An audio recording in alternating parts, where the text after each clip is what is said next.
Welcome to a special presentation of Sellout Crowd, Conversations with Coach. I'm Bob Stoops. I'm taking time to talk with my friends and colleagues in the sports world to get caught up and share stories. Today I'm joined by a former colleague, friend, and part of my team with Big Noon Kickoff, Brady Quinn, former Notre Dame quarterback, Maxwell Award winner, 2006, Johnny Unitas Award winner at Golden Arm in 2006, Sammy Baugh Trophy in 2005.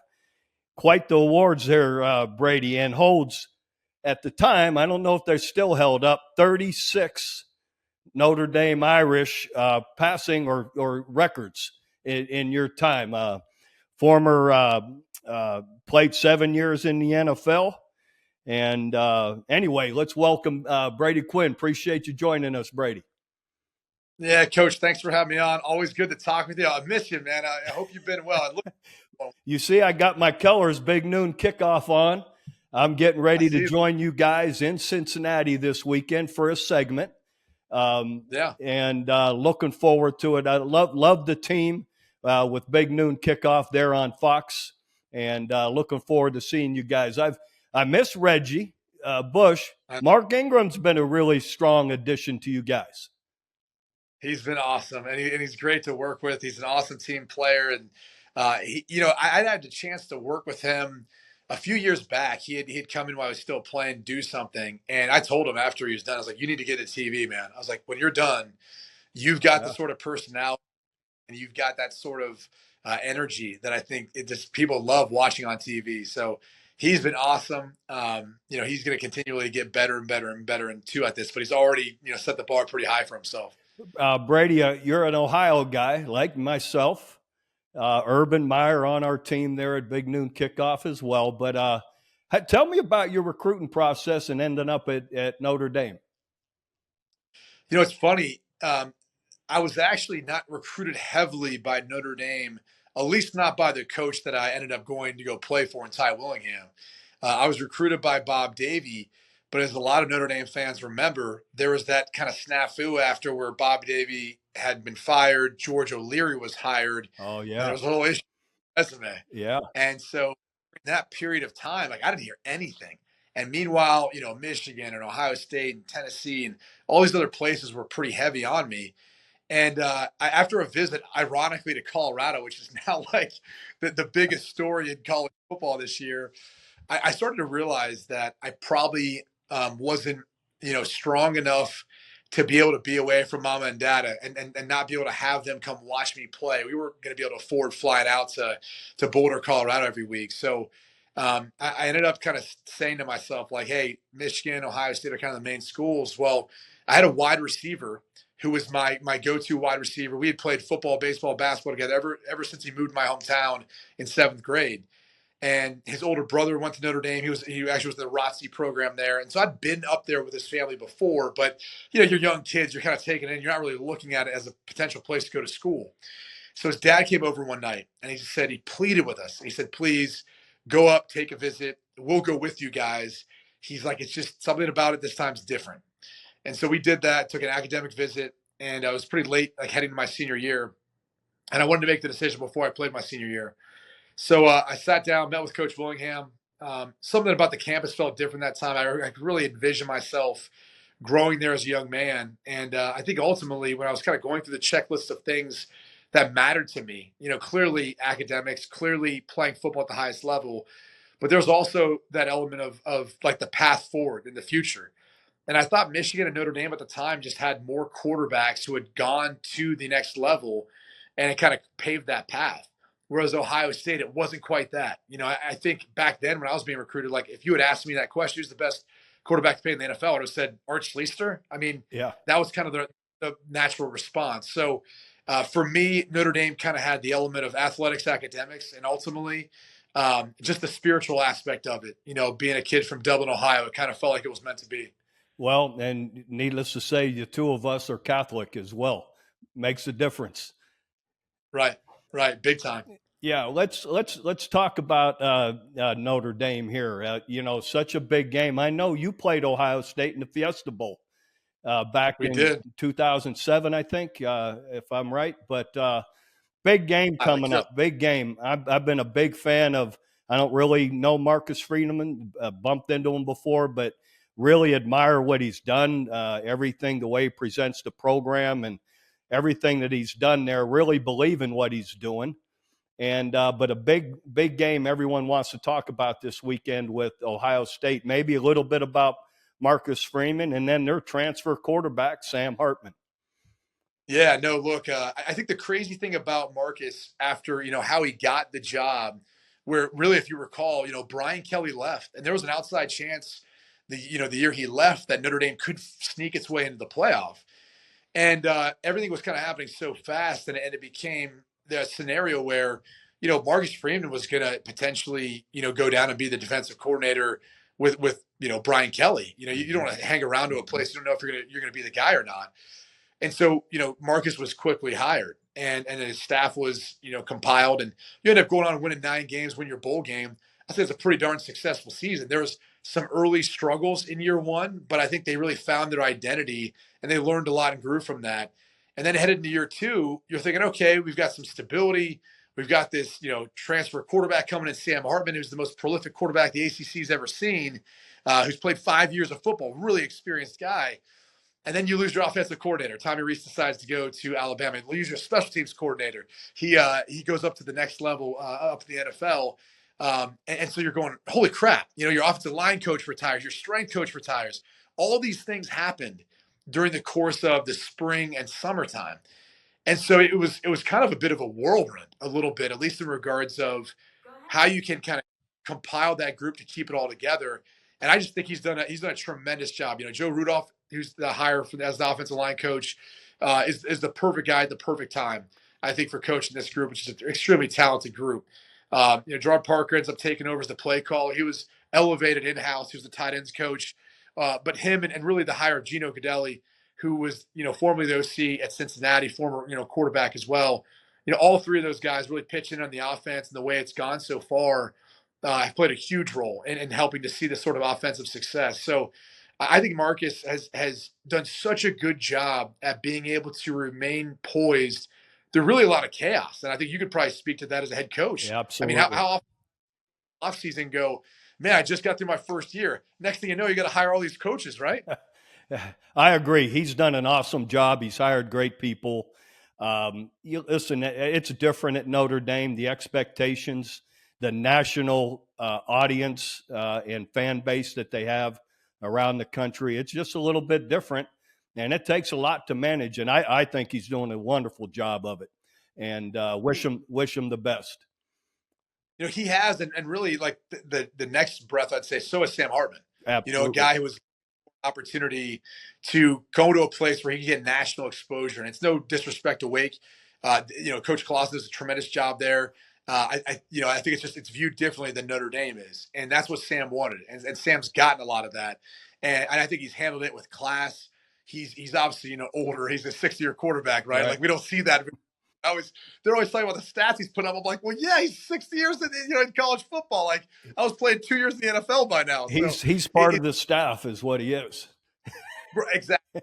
He is part of the staff. He's an extension of I think the coaching staff on the field out there for them, and he's really opened up. To be honest with you, Coach, he's opened up the outside downfield passing game to the wide receivers. We haven't had that in quite some time, and we've had the talent. And now we can really utilize that. You see guys like Jaden Thomas and Deion Colsey and Rico Flores and Jaden Greathouse, 2 freshmen I just mentioned. Those guys have emerged. Chris Tyree, he's transitioned from running back to wide receiver, has done a tremendous job. So there's so many more things that have opened up the playbook. And even Holden Stays, the tight end, has really emerged. So this is an offense that last year, if you watched them, you would have said they can run the football, you got a great O-line, play good defense. Now they're a team that can put up 40 points like they have every single game this season and really challenge Ohio State. And I think Ohio State's in an awkward spot because there's a lot of Buckeye fans who I think are blindly faithful, thinking that, like, hey, it's Ohio State. We're talented. We've got the best wide receiver in the country, Marvin Harrison Jr. We've got some really talented guys on defense. We're favored in this one. We should win. It's like, I don't know, man. They've kind of lost their identity the past couple of years. getting beat by a more physical Michigan team to win the Big Ten championship. And just from seeing Notre Dame this season, they look a lot closer to me to what I see in Michigan right now. I A see. very Yeah. deep team, big team. They've got length and speed at the skill positions. You know, Marvin Harrison's one of the best wide receivers, or I should say the best in the country. Well, is one of the best cornerbacks in the country. They're going to be matched up this week. Cam Hart's really experienced, tall, long, fast corner that can match up with Emeka Egbuka. So it's going to be an awesome game to watch. These teams match up extremely well. And as you know, like whoever wins the line of scrimmage is probably going to control this game. But the X factor to me is Sam Hartman. The wealth of experience, his playmaking ability. You know, Kyle McCord is not, he's kind of been shaky this year to the point where they had to announce that he's the guy. And so I think that's the biggest X factor in this one is the play of Hartman making some big plays enough for Notre Dame to win. I agree. When you can make some big plays in a game, not have to have a 10-play drive, your quarterback could put it on the money for a 50, 60-yard chunk. Those plays make a difference. And I think in all of college football right now, the quarterback is always the difference. When you get those guys that are experienced and they can make those big plays and be consistent with them, you know, those are the guys that win and take care of the ball. And I'm with you. I think Hartman has that kind of ability. And I go with, again, the physicality of Notre Dame. I'll never forget, we had a 2-year series with them in my stretch at OU. They beat us at Oklahoma when they ended up playing for the national championship that year. And we were fortunate to beat them the next year at Notre Dame. But when they took the field, I looked at a few of my coaches. I said, "Are you kidding me? These guys are gigantic." And I was amazed at the size overall, the height, the the width. These guys were big. I'm like, this is different than what we see every week. You know, it's funny. When I was down there for the Week 0 game in Dublin, Ireland this year when they're taking on Navy, and really, you know, that wasn't so much about the matchup. It was more about just seeing the team. And, I got a guy sitting next to me who I played with that was a 12-year NFL vet, and he looks at me. He's like, I don't know, guy. I don't know if I can play for this team. He's like, and you're not a small guy. No, and like I looked at him, I said, I've never seen this roster as athletic, as skillful, as with so much speed. Like, you know, we go all around the country. You know, you've done this job with me, and we get the chance to see some of the best teams in college football. And you kind of like Oklahoma. You always a team that passed the eye test, right? And Ohio State, Michigan, Penn, all these teams you see. And it was the first time I looked and I go, oh God, oh wow, like this team looks like a national championship contender, and they've got a quarterback now who, if he just continually, gives them a chance, makes some big plays down the field, but just takes care of the football between their running a game and their defense, they're going to have a shot. So, look, I'm biased. I'm high on Notre Dame, but I also have seen enough football to know when it's like legit and when it's not. And this is really legit. Like, I think this environment is going to be awesome. It's going to be one of the best games of the year. And I think a lot of Ohio State fans might be a little surprised by what ends up happening in the outcome. And anyone winning a national championship, conference championship, quarterback play matters. And those guys are always have special years, and Hartman's off to that. Last question. I know you got to go, Brady. You got all kind of TV gigs going. Colorado, been the story of college football. I've been so impressed with Coach Prime, not just him, but his staff, what they've done. They've obviously reached their players, the way they play, the technique, the discipline, not few penalties, on and on. So your take on it. You guys have been there covering them. Yeah, I mean, we've seen them every week. And it's, I think to start the season, the thing that I knew coming into it was I knew about a lot of the history of the transfers. Yeah, I knew about Shador. I'd watched this tape at Jackson State. I'd seen Travis Hunter. When the number one overall recruit decides to go to Jackson State, you're going to watch those games. At least I am. I'm saying like, okay, let's see this young man. And so you knew immediately they were going to be better than they were a year ago because they had a quarterback who could distribute the football. They had a game breaker in Travis Hunter. And then you start looking at, Weaver and Horn Jr. and Harrison at tight end and Dylan Edwards, who was a really talented, recruit coming as a freshman at running back. They had all these pieces, and you just didn't know how things were going to play out, with the battle in the trenches.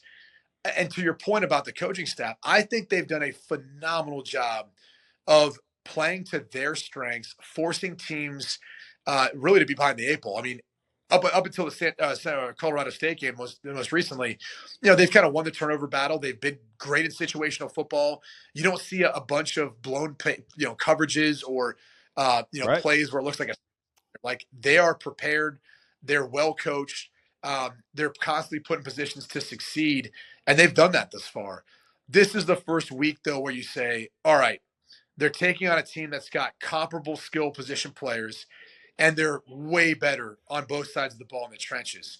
And so can Sean Lewis, can Coach Prime, can the staff, Charles Kelly, can these guys find a way of schematically continually forcing teams to play the game that they want to play, right, and be able to get close? Because Shedeur will give him a chance. Like the way he spits the football around, how poised he is and athletic he is, he'll give him a shot. It just comes down to, really how much pressure he's under, if they can continue to keep taking care of the football and then make enough big plays in the passing game. I'm going to be greedy real fast. I've always appreciated your perspective on college football. The athletes, you're always paying attention. Is there any way to get some guardrails, some guidance in what we're doing with transfer portals, NIL?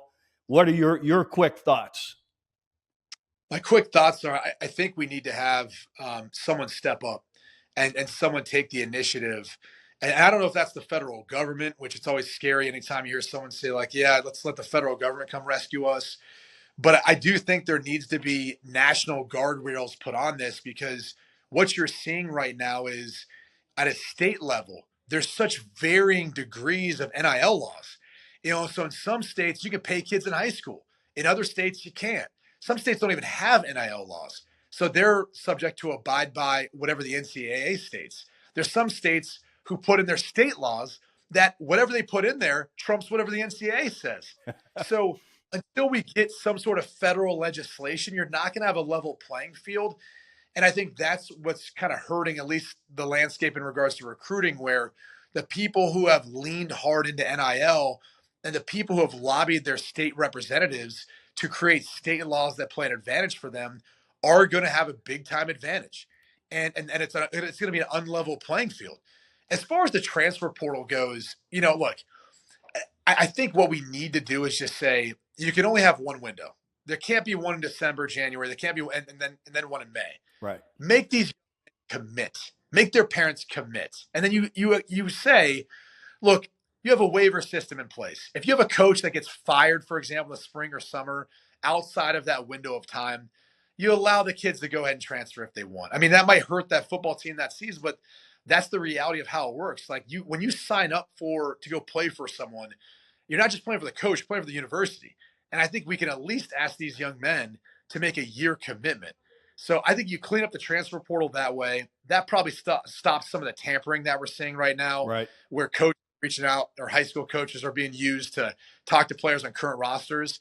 And then the federal legislation, the guardrails, takes care of a lot of the inequities that we see, I think, in the state legislations as far as how we see the different NIL laws, how they vary state by state. So that would be my 30,000 view of this.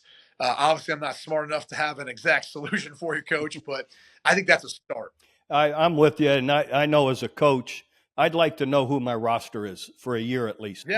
Not having it change every however many months, and these are the guys I'm going to work with this year, and I'm with you with all of that. Brady, I appreciate the time. I know, again, you're busy. I look forward to seeing you here this weekend at Cincinnati on Big Noon Kickoff, Fox Sports. Yes, sir. I can't wait to see you, Coach. It's going to be great to see you. It's going to be great to see Drake balling out. He's having a great year, man. You got to be proud of him. Yeah, thank you, Brady. He had a big day last weekend. Hopefully he'll keep it up. So thank you. Appreciate you, buddy. Yep. That wraps up this installment of Conversations with Coach. Follow and subscribe to this channel and visit selloutcrowd.com to find out about upcoming programs.